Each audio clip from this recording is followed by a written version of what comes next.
Hey there YouTubers and subscribers, RoseRed17 here, and this is Eden Zero Volume 10, Chapters 78 to 86. Now let's get started. Here in Chapter 78 starts off where it left off with Rebecca ending up in Drake and Joe's room and willing to have a conversation and his real intentions. After Rebecca asked what he wanted with Eden Zero, but then he replied it wasn't the ship itself he wanted, it was what was on board, or more precisely, who was on board.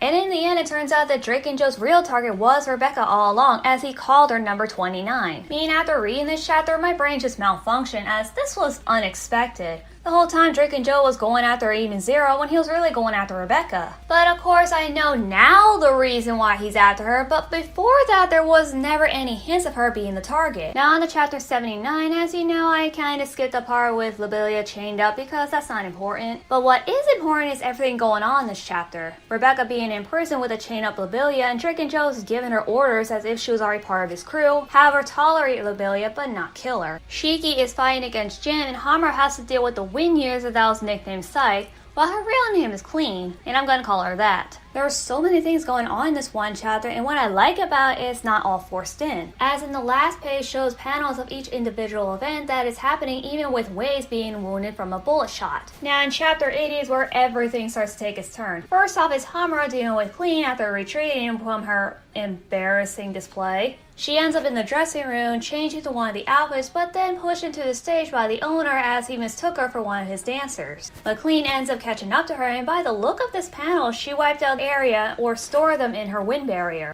Hammer has discovered that Clean was ordered to kidnap Rebecca, which lead to the situation of our captured victim. And not her as a DID, because I never saw Rebecca as the damsel in distress. Sure, this may be the second time she was captured by the enemy, but she's starting to have a good record of saving herself and not be kidnapped. She's just as badass as the rest of the crew, and the reason why she's one of my favorite characters in the series. Top 3 easily. Now back to the manga. Rebecca now has to deal with a criminal who spent 60 days torture-free from his addictive act, but he's starting at his breaking point. Willing to shoot him down, but then pinned to the wall, but ordered not to harm her as she was named number 29. Yeah, that number keeps popping up, and I remember the first time I read this that I was thinking that number had to mean something, right? But the further the plot goes, the more I learn. Next thing that happened is Sheikah having trouble fighting against Jin, and the chapter ends with the appearance of the Guildmaster Noah and his understanding towards number 29. Now in the next chapter, Rebecca's body is being repressed by the vines growing inside of her, causing her pain throughout. As she screams and tears comes out, she changes into liquid caused by Laguna. He reminds the other guy not to harm Rebecca or else he'll pay the consequences.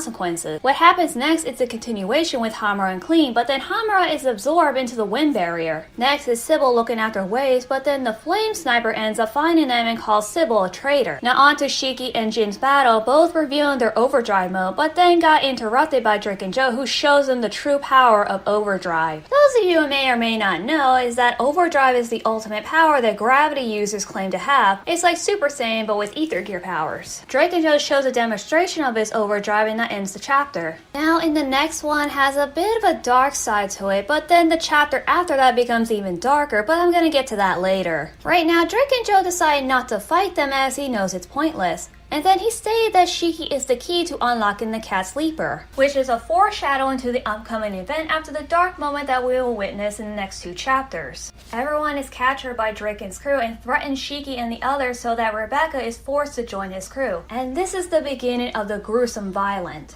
Wade's arms getting chopped off is nothing to compare to what happens next. The crew on board Eden Zero has been captured, and then the unexpected shocking moment. The main character, Sheikah, is shot through the head and dies at the end. Now at that point, I knew he was going to come back from the dead somehow. I knew Hiramashima had some trick up his sleeve. I mean, he did find a way to bring Hazana, quote-unquote, back to life, even though it was revealed she was never dead in the first place, so there's no resurrection on her part. But then I remember Natsu, who did die at one point and was resurrected due to Demon's power. Now it got me thinking, how will the creator pull this one off? Well, more explanation in the next chapter and so forth. The chapter called A World Without Sheikah revolves around Rebecca coping with the loss of her friends a week after his death.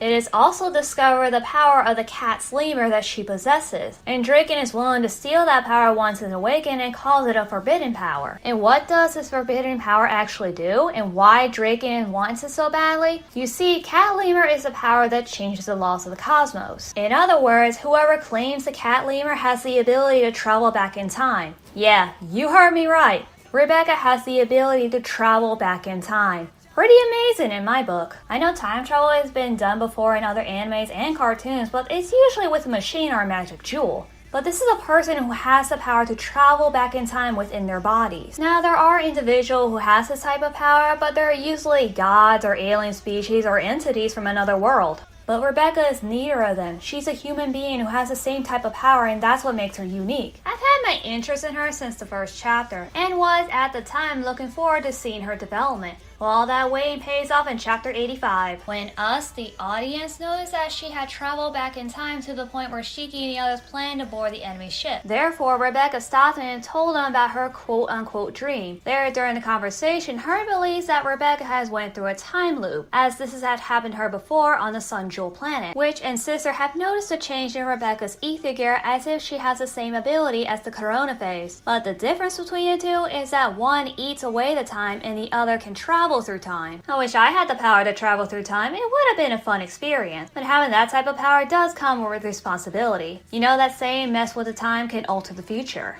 However, in their case, time travel was their only option left for our heroes since most of the crews are shot and killed in the past, and Rebecca was forced to join a crew that she doesn't appreciate. Now that Sheikah and the others are warned ahead of time and set up a rescue operation to save Lobelia. And yeah, I forgot to mention about her. Rebecca is willing to save her from the torture that she encountered before. The chapter ends with Drake and his crew crashing into their ship, but Sheikah and the gang are prepared this time. Chapter 86 is the last chapter of the volume where it repeats the event that happened before Rebecca's kidnapping.